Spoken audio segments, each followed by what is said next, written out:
Barb used the word fraud here a moment ago, and it ties in with some thoughts I was coming to for today, so we're going to play in that direction. It's also been called the story of me in some teachings, my story.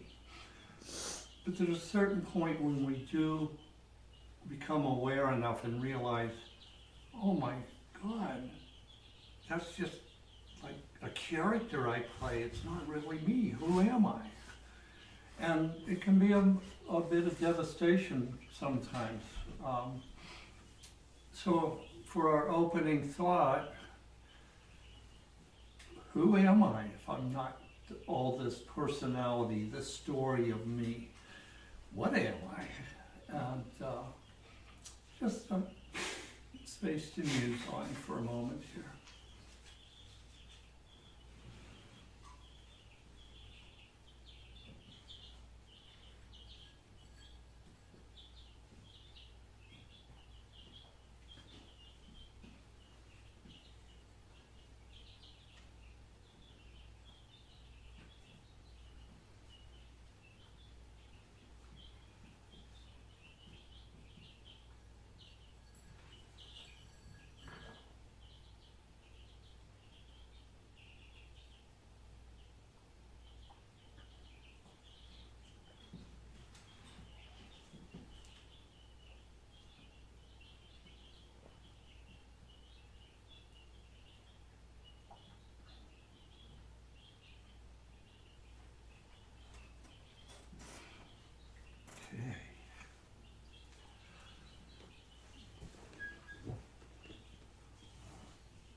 I just want to chat a little bit about a perspective. Words are such a problem. Just we each have our own definitions, or we don't know what they mean, and but it's all we've got. People get restless with straight silence for an hour and start talking about rigatoni or something, so I'll use a few words to try and start this.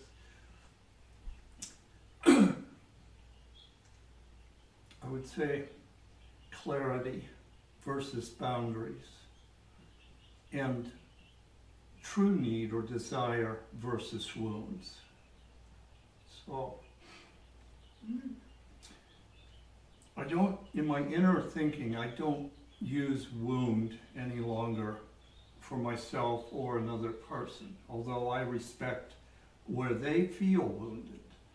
And it's very important because some are so traumatized that they need to honor that as they do their work. But the couple people I've met that managed to get past their trauma, they both arrived at a place they said, yeah, that happened, so what? It's done now. And there was a release they could give, and that the wound, in a sense, was still there, that certain things would tend to trigger their old habit of retreating because of the trauma, but it didn't direct their life anymore. And we would say, in that sense, the wound is healed. I believe everything that is impressed on us since birth leaves a pretty much permanent shadow, at least in us, if not a reactive program. And the trick towards more peace, being at peace with myself, how I am, who I am, lies in clarity. But I've watched a lot of people, including myself, set up what they call boundaries. And they say, well, I'm going to not accept any of this into my life. And that's okay if you live in a hermitage. But when you got to go out in the world, if you've put up that boundary, it's actually a disguised reaction that we've never looked at healing.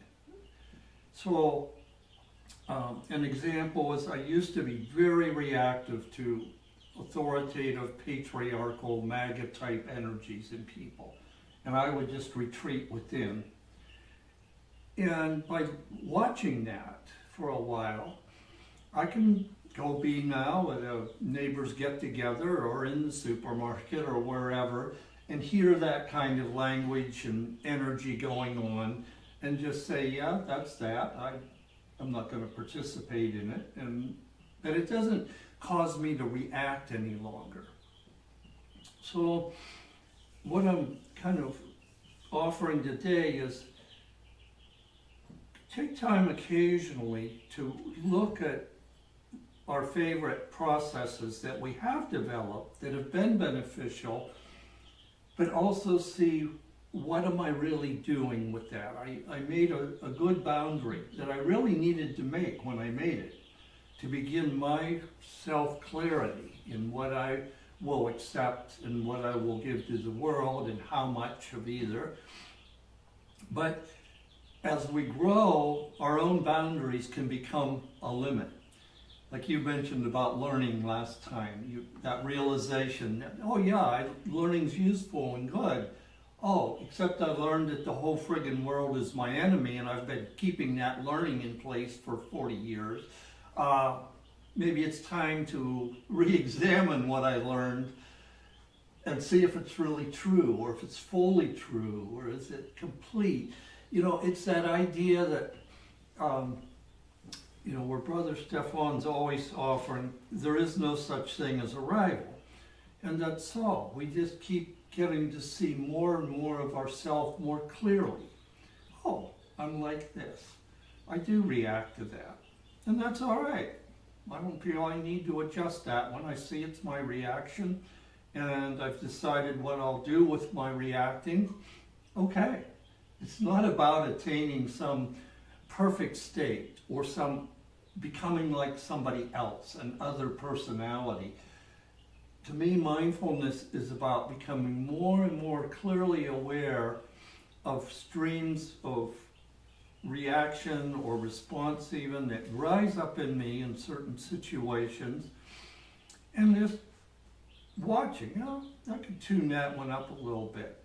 I could be less reactive and still be very safe, because all reactions are designed to make us safe or keep us safe. And it's more about that clarity.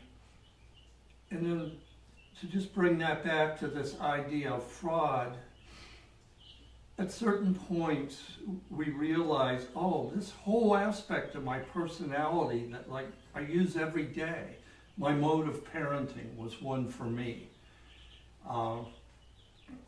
When my daughter was about 12, we had a blowout. And I realized that my whole attitude of parenting needed a major overhaul. And I began to work on that. But when we realize a significant chunk in us that has been determining my response or reaction, when we realize that's there, we can begin to look at it and see if I can learn more or something new or transform it somehow. And that's the freedom we need to keep for our growth. When I can look at it, then I know peace. But it may not be the Om peace. I mean, even that is a matter of words. When I think of that, it's like I had to top a tree one time, 70 feet high, and it was exciting. It was fun. My body is scared to death of heights. So I'm making myself climb up there with ropes, and my knees are shaking, and I'm carrying a chainsaw. And yet, it was peaceful because it was a conscious excitement. So when I talk about peace or Om, I don't mean sitting in the cave for an hour straight, 10 times a day. It's the peace of enjoying my life flow, my expression all the time. So even if I still get angry, I can see it. It's like, all right, there's my anger. I'm in peace with my anger, even though I'm angry. Does that make sense? So, again, just to summarize it, boundaries we need to build along the way. They're like rungs on a ladder. So we can climb out of a fear or an old injury, a hurt feeling. And so we build them, and then that gives us time to look in peace. It is not in the sense of building a cave to retreat into if we want them to be useful. And for me, learning to see that difference was a big aid in letting me clarify my boundaries. Why don't I like that? Oh, it's just their noise. It doesn't really hurt me at all. Oh, I mean, it's okay to say it's okay, they're like that? Well, yeah, then I can be among all the, and not have to react and retreat and put up a defense. Does that, any of that make sense? Mm-hmm. Makes sense. It's bringing up this resistance, because when you spoke of you and your daughter had a blowout and you had to reevaluate your parenting, it's kind of like, I feel like I had that same experience with my father, where it's kind of, it's frustrating to be the parent, be like, look what you did, do you not see your faults? Like, you see the fraud in your parent, Yeah. and you're trying to point it out, but they don't see it. So that brings up like, I don't know. That's where it's kind of like, there's still a feeling there where it's like there's resentment, but there's also, forgive them for they do not know. But there's also bittersweetness where it's like, why do I have to be the parent to show you how to behave? Mm-hmm. There's a frustration in seeing the fraud in others, and you want to point it out. Yeah. And so in turn, you become frustrated because you're taking on their shit. So you gotta learn to let it go and all that peace. But you're like, it's not that peaceful stuff. It's holding that space where you can process that. Mm-hmm. Do you see what I'm saying? Yes, that's Yeah. it. Well Yeah. stated. Yeah. Holding the space where we can process it. Mm. So, and that particular one is something that's been brought to my attention recently, to see where something in another is like they have no clue what they're doing. And you can't even talk to them about it. Mm-hmm. And that's exactly that frustration. So what do I do? Mm-hmm. How do I interact? Mm-hmm. What's my response? And I've been having to look at that. In this case pertaining to just little interactions going on here with various Mm-hmm. people. And I think that's an important point. I'm glad you brought up that specific of our frustration with others, of how do we proceed, Mm-hmm. process it. What you just said about others, and you can look at another and say, they don't have a clue what's going on. When I call myself a fraud, or ask myself if I am a fraud, and usually it's just, yeah, you are, it's me noticing in me and thinking, maybe I really don't have a clue. Maybe I'm imagining all this spiritual stuff.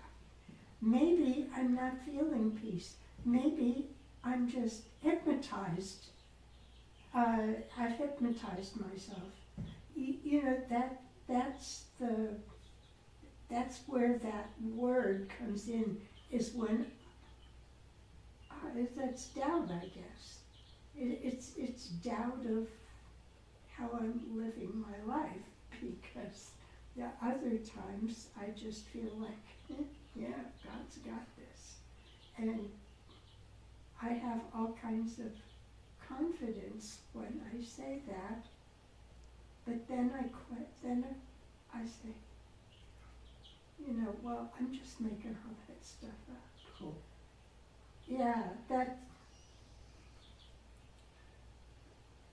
I would call that healthy doubt.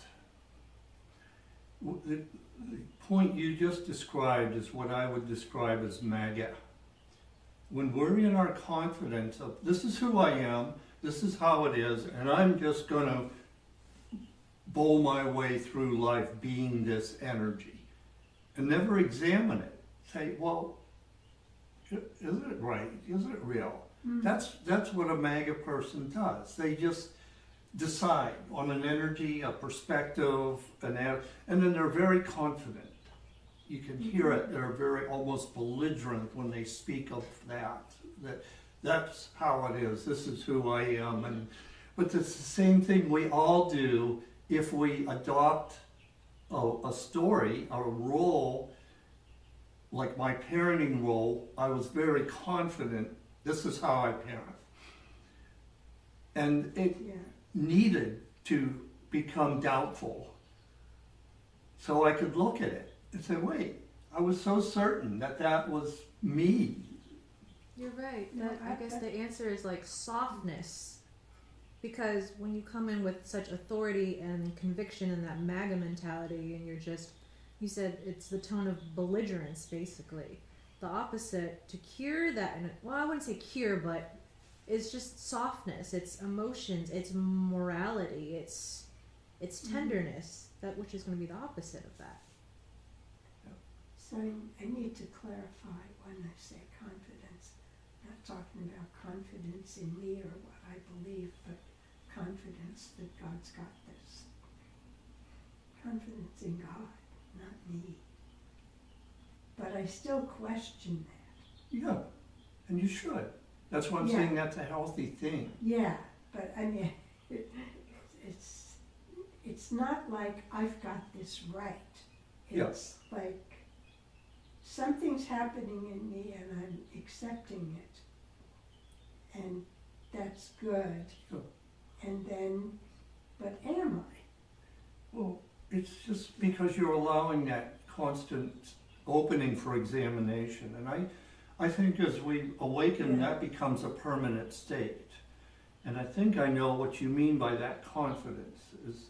I, too, have grown in it, and it's like, yep, here I am, look at this. Isn't that crazy what goes on in here? I'm confident that the source, the creator, God, divine, whatever we want to call it, I have a feeling of confidence. It's got me. And it's guiding me through unraveling and transforming this.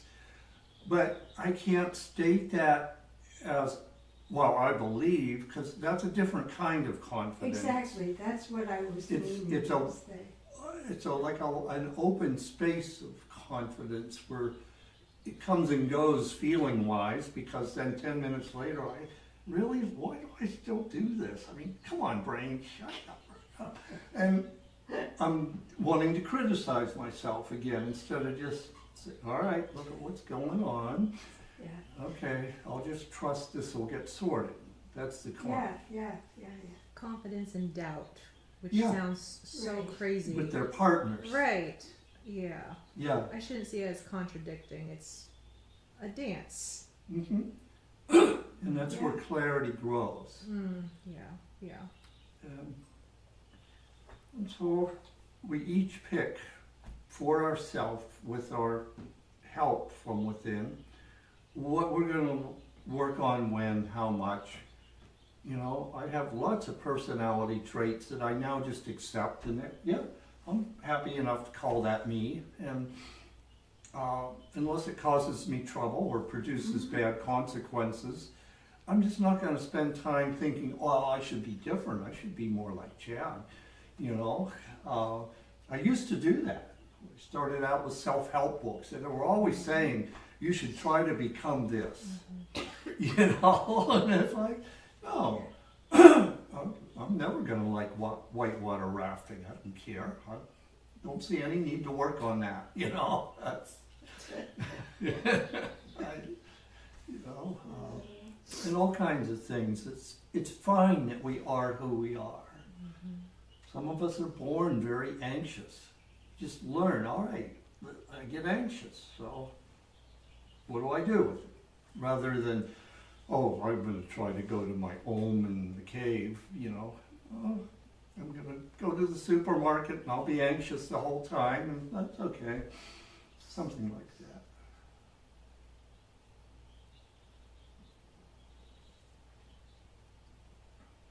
I really like that. That should be the next board.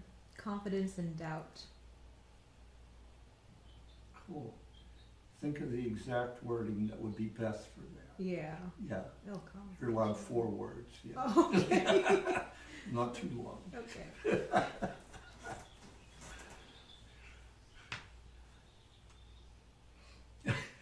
But yeah, that's a very, thanks for bringing that up, Sister Bree, because that's, I think, an important operating place to stay in all the time. You're just Mhm. wobbling there all Yeah. the time.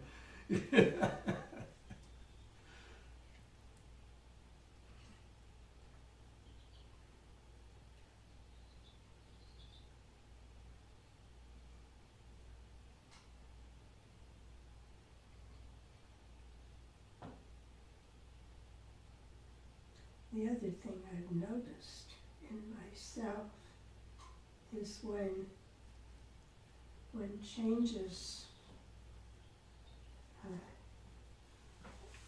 where things are let go of, there's more feeling of peace, etc. Less what's the word, reacting and more responding.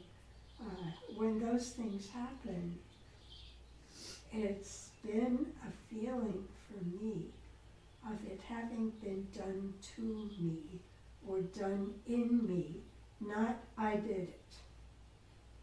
It's never I did it. Mhm. It sneaks up, and then when I look back, I notice, oh, that hasn't been happening now in a long time. Yeah. Yeah. And I think practicing mindfulness and doing the best I can to notice things and listening to what other people say, even when they don't use words, Mhm. is what helps for those things to happen.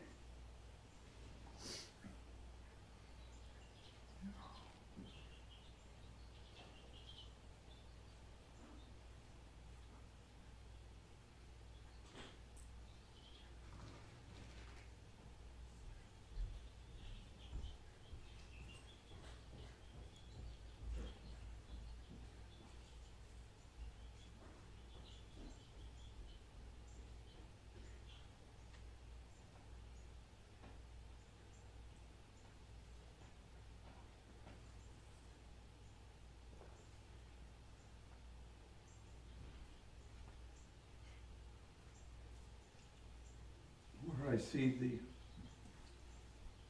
good use of boundaries is, we do that a lot here. It's like we welcome people and we see what's going on in them. And the boundary is how they're allowed to express that here. You know, it's like if they can't control their violent feeling anger, then we draw a boundary and say, no, it's not okay for you to stay here long term. Versus if someone has, you can see they're working with something and they respect that boundary, then we're willing to go indefinitely with them. It's that the boundaries are how we define our local environment. And that's fine in our household. And everybody should do that, you know. If Uncle Pete comes over every week and gets, you know, blackout drunk in your living room, it's perfectly fine to say, no, no more. But it's seeing that the boundaries are to create the energy we want to live in. It's not like a judgment against them. You're not putting out, well, you're horrible, you're wrong, you're bad. It's just those energies are not appropriate inside my sphere that I want to live in all the time.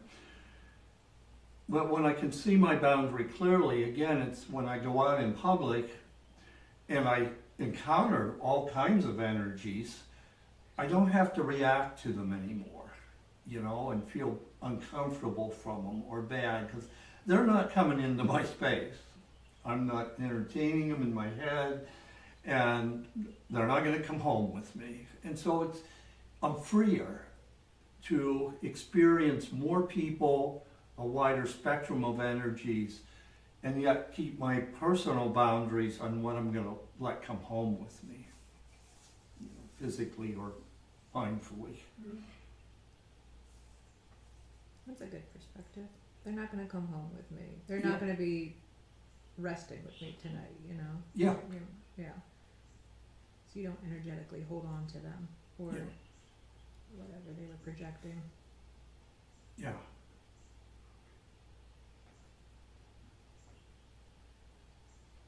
I think when we encounter other people, we feel their energies, along with their speech and their actions. If we can see it as energy, energy keeps flowing. Just don't stop the flow, it comes into us. And you just don't stop the flow, let it keep going. I'm not sure how you're applying that to what we're talking about here. I meet somebody who's either saying things or doing things that's very disturbing, Okay. and I feel that energy. I don't see that energy as settling inside me Okay. at all. It's just keep going, Passing through. keep going. Yeah. Okay. Like the Zen tea teaching. When you sit down for tea, leave the front door open, but leave the back door open too. Visitors will come and they will go. And it was, Yes, an exactly. analogy for meditation. That's perfect. Or community of peace in general. Or, yes. That last Yes. little segment on this, again, going back to wounds, I still find parts in me that feel wounded.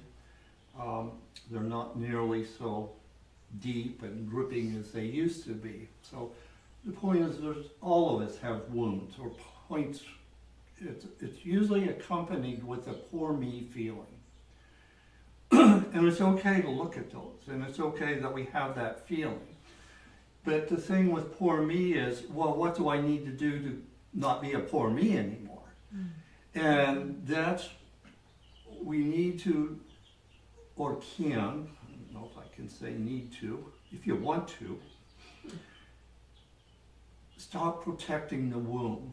Like, oh, I can't go there, I can't hear that, I can't engage it, because it hurts too much, I've got this wound. Well, we never proceed to grow beyond it or to heal it, because we protect the wound. And that was, for me, an important thing to learn on the way, is yes, there's a point, I've mentioned mine was about feeling rejected. And when that would come up, I'd just be, oh, they're mean to me, and that's not nice, and da-da-da. And for as long as I protected it, which was only like 62 years, that never changed, because I was protecting my wound. Well, one day it got whacked so hard, I couldn't, it just knocked me out. And I went swirling for months in this horrible, horrible feeling. But the end of the feeling was, oh, they never were rejecting me. The wound, I don't know where it came from, that fear of being rejected. But the realization in the end was it wasn't happening. That's not what was going on. In hindsight, no, it wasn't going on in any of those other cases either. So that's why I'm saying there's a certain point, if we want to keep growing, the divine whatever is going to bring us an experience that breaks that wound open. And we all tend to go around, oh, I gotta protect my wound, and I gotta honor your wound, and, you know, be so careful of the wounds. There's no growth going on when we're dealing in terms of the wounds. When we deal in terms of how can healing come to me or to you for that, it totally changes some perception in our mind, and new growth or healing can begin to happen. So, okay, that's all.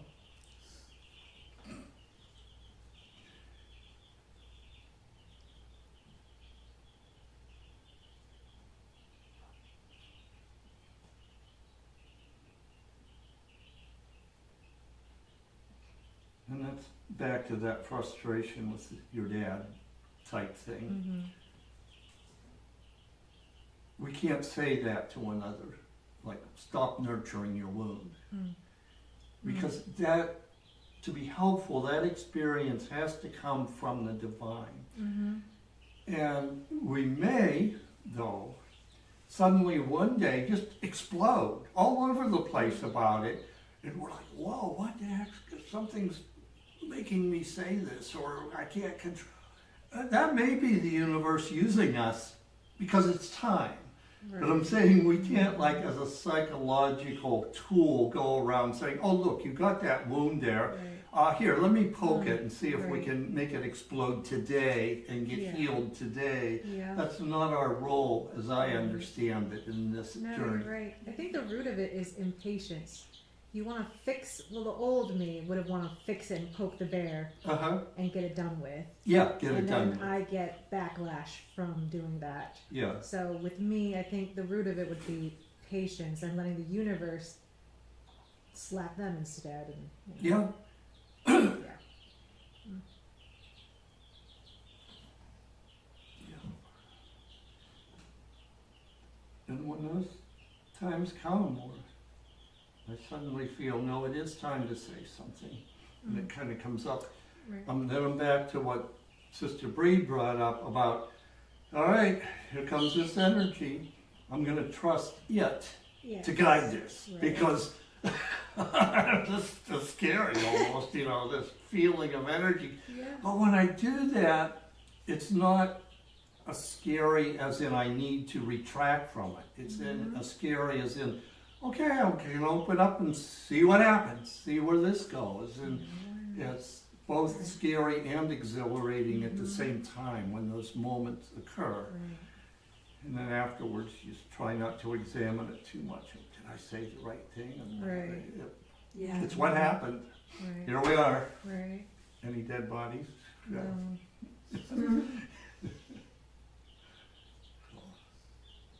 All right, thank you guys. I can play this stuff forever, but I'll try to be quiet. Thoughts, Michelle?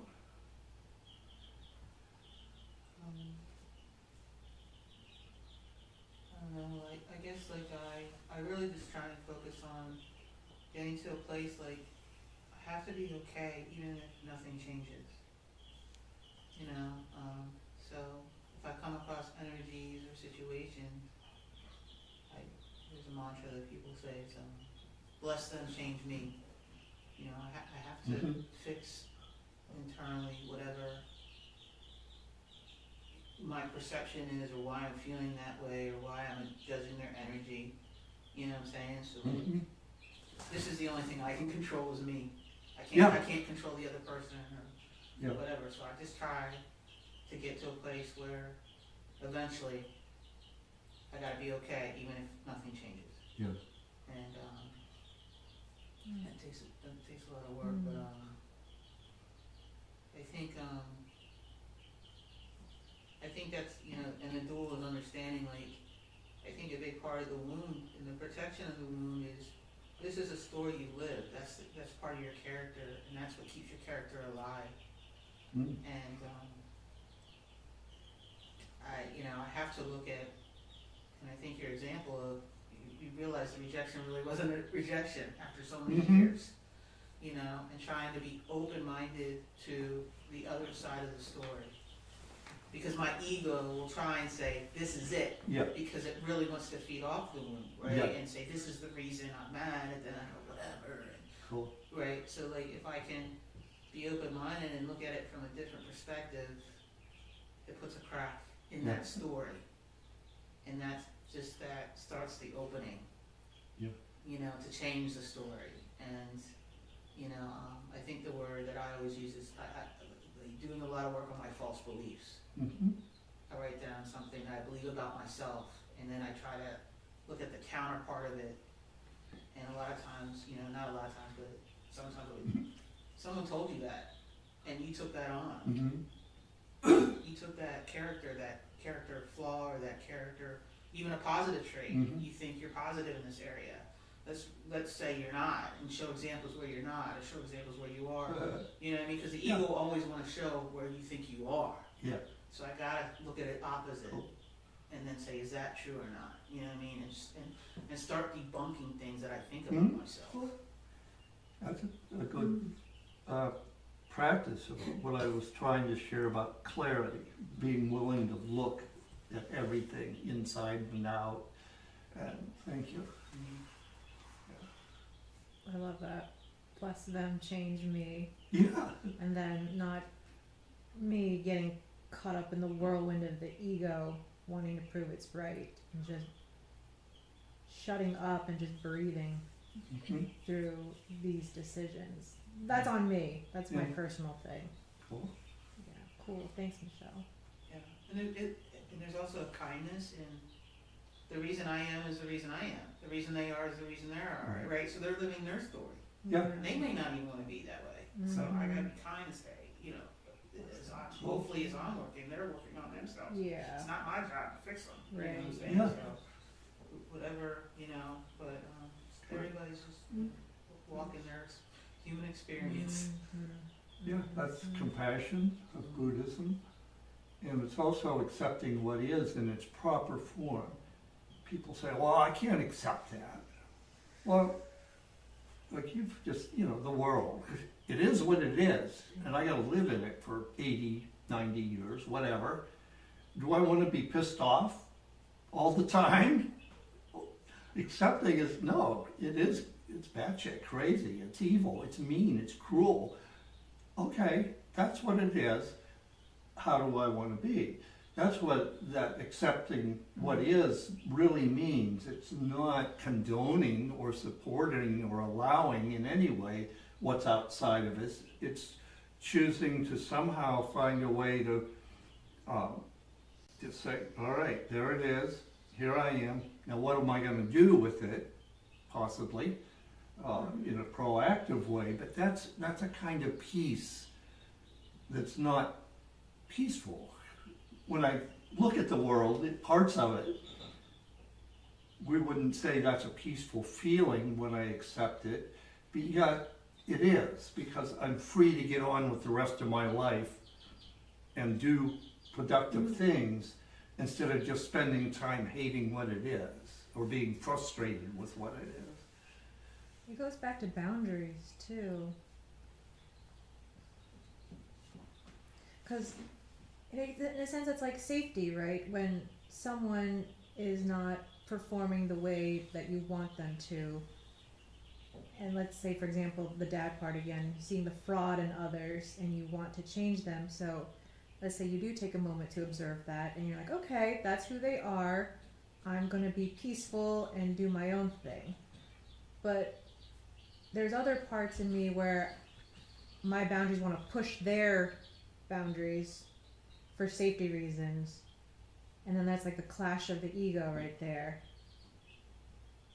I'm thinking out loud right now, so I don't have a solution for this. Well, Yeah, we're but here for it. I'm still, I guess, I'm learning to dance with boundaries, setting my own boundaries while respecting the other person's boundaries and observing that. And, like Michelle and Chad, you guys, to all you guys present this energy of patience and compassion and just letting it be. And I think that's why you guys are like, your energy is encircling me, because that's something I need to learn too. But you present that same energy yourself. I do. I don't feel it sometimes. Oh, well, you present it well. Practicing. I'm practicing. Yeah. Yeah. No, and the safety thing is a valid question. I mean, honestly, look, oh, I feel I need to protect myself. Okay, look and see, what do I need to protect? And, you know, again, our boundaries for the community is we want to protect the ambience here, the peace of other residents, the peace of other visitors, and we have to make boundary calls fairly often. Yeah. And yeah, I think it's perfectly valid to have boundaries as long as we see what it's protecting and why we really need it there, rather than just that reflexive action that makes me feel unsafe. What, Right. you know? What am I protecting? Yeah. That's in my journal entry today. Okay.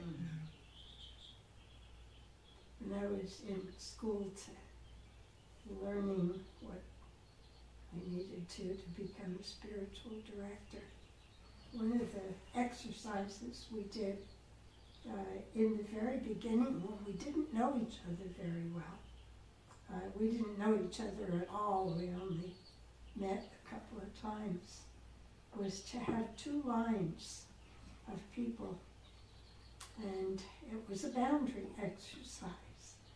The idea was to walk towards the center, towards this imaginary line in between you. And it was amazing to see how far away some people had to keep themselves from others in terms of boundaries. And I discovered I didn't really have boundaries because I would have walked right up to their face. What could they do to me? You know, I mean, it was a safe place. What was the problem? But really, there's a lot of boundary issues in that room in the beginning, and it was an eye-opener about, you know, looking. So for me, it meant that I had to be much more aware of other people's boundaries and not invade them. Yeah, that was. I'm going to take this offline so to just sum it up. A friend of mine invited me to a gathering with his circle of people. I didn't know all of them. And this cheery young girl comes running up and hits me with a hug that literally knocked me backwards. And I said, "Do you hug everybody that way?" She says, "I just love everybody until they prove that